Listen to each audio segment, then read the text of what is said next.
teman-teman semuanya, perkenalkan, nama saya Patricia Yakuelina Has. Saya dari kelas 10B dan bersekolah di SMK Santo Franciscus Xavierus Ruteng. Pada kesempatan kali ini, saya ingin memaparkan materi tentang proses sosialisasi dan pembentukan kepribadian.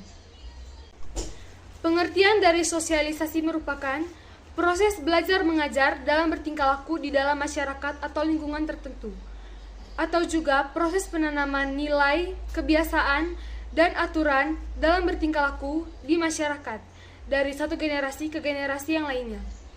Sedangkan pengertian pembentukan kepribadian merupakan kumpulan kebiasaan, sifat, sikap, dan ide-ide dari seseorang individu yang berpola dan berkaitan secara eksternal dengan motivasi dan tujuan pribadi serta berbagai aspek kedirian lainnya.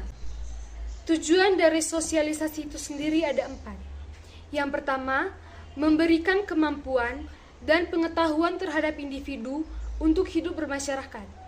Yang kedua, memberikan kemampuan menyesuaikan diri atau beradaptasi dengan kehidupan bermasyarakat.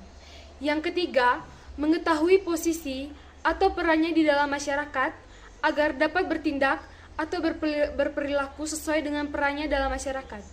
Dan yang terakhir, menjaga keutuhan masyarakat dengan setiap individu, melakukan interaksi satu sama lain dengan baik didasari oleh perannya masing-masing. Faktor-faktor pembentuk kepribadian dibagi menjadi 5 bagian. Yang pertama, warisan biologis. Faktor pembentuk kepribadian satu ini merupakan faktor yang berasal dari keturunan atau gen dari orang tua. Contohnya adalah IQ anak akan sama dengan IQ dari orang tua kandungnya. Yang kedua, faktor lingkungan fisik.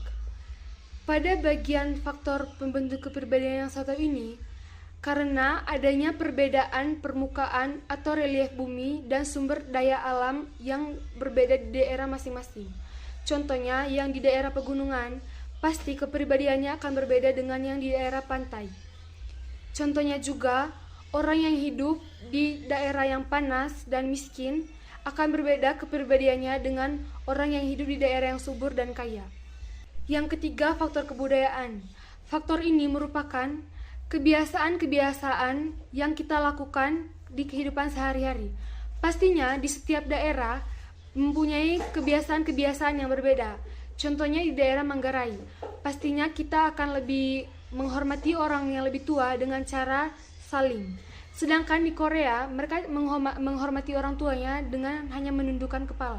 Yang keempat, pengalaman kelompok. Manusia cenderung hidup berkelompok, baik itu di sekolah, keluarga, maupun lingkungan pekerjaan. Contohnya adalah ada kelompok yang suka tawuran dan ada kelompok yang suka belajar. Pastinya kepribadian mereka akan berbeda. Yang terakhir adalah pengalaman unik atau situasi. Contohnya, Atri seringkali pergi ke sekolah membawa motor sendirian. Akan tetapi di suatu pagi Atri mengalami kecelakaan. Jadi dari situ ia tidak ingin lagi membawa kendaraan sendiri ke sekolah, atau dia harus diantar oleh orang lain ke sekolah. Terdapat 4 agen di sosialisasi. Yang pertama adalah keluarga. Keluarga mengajarkan kita atau memberitahu kita nilai dan norma yang berlaku di masyarakat. Misalnya keluarga mengajarkan kita cara sopan santun, berperilaku yang baik dan benar di dalam masyarakat, dan masih banyak lainnya. Yang kedua, kelompok sebaya atau sepermainan. Di setiap kelompok pastinya memiliki kepribadian, nilai, dan norma yang berbeda-beda. Contohnya, semua teman Jack merokok. Agar Jack bisa bergabung ke situ, maka Jack harus merokok.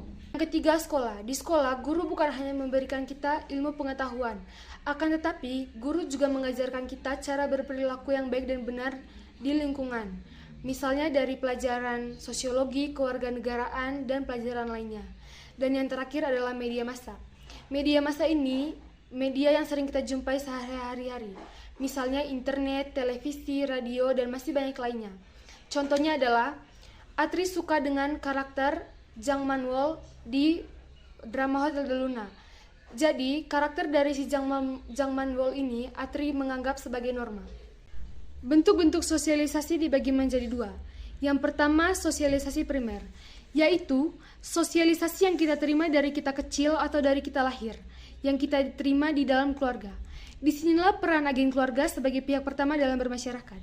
Yang kedua, sosialisasi sekunder adalah sosialisasi yang kita terima dari luar keluarga. Contohnya, sekolah, teman sepermainan, tempat kerja, dan masih banyak lainnya. Sosialisasi di luar rumah disebut juga sosialisasi sekunder. Tipe sosialisasi yang pertama adalah formal. Tipe ini berasal dari pemerintah dan masyarakat, di mana norma dan nilai yang berlakunya tertulis, contohnya peraturan daerah. Tipe yang kedua adalah informal. Tipe yang ini berada di dalam masyarakat atau di dalam lingkungan kekeluargaan. Contohnya sesama teman sebaya, di dalam kelompok klub, atau kelompok-kelompok sosial lainnya. Pola-pola sosialisasi dibagi menjadi dua. Yang pertama, pola represif. Pola ini lebih menekankan kepada pemberian hukuman terhadap kesalahan. Contohnya, penekanan kepatuhan anak kepada orang tua. Yang kedua, pola partisipatoris. Pola ini lebih menekankan terhadap pemberian imbalan. Misalnya pemberian imbalan terhadap anak yang telah meraih juara.